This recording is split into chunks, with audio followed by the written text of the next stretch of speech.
बेंगलोरमध्ये arrow India शोच्या रंगीत तालमी सुरू आहे त्यावेळी एक मोठा अपघात झाला आहे, ज्यामध्ये 100 गाड्या जळून खाक झाल्या आहेत। शनिवारी कार पार्किंगच्या परिसरात एक भयानक आग लागली, जवळपास 100 वाहने नष्ट झाली।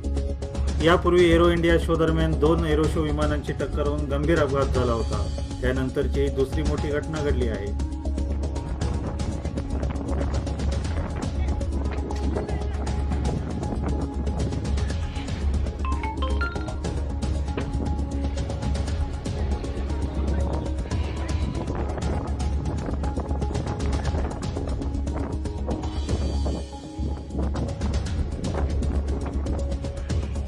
आग आटोक्यात आणण्यासाठी अग्निशमन दलाला पाचारण करण्यात आले। तीव्र वारा आणि कोरड्या गवतामुळे आग वेगाने पसरली असल्याचे बोलले जात आहे।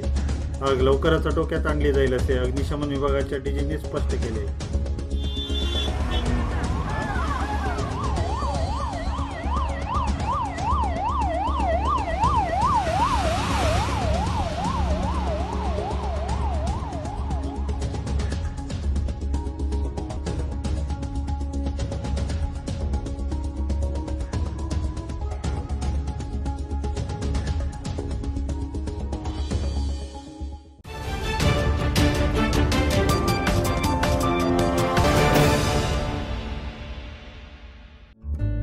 सबस्क्राइब करा तरुण भारत डेली बेलगाम न्यूज चॅनल आणि ताज्या घडामोडी पाहण्यासाठी बेल आयकॉनवर क्लिक करा।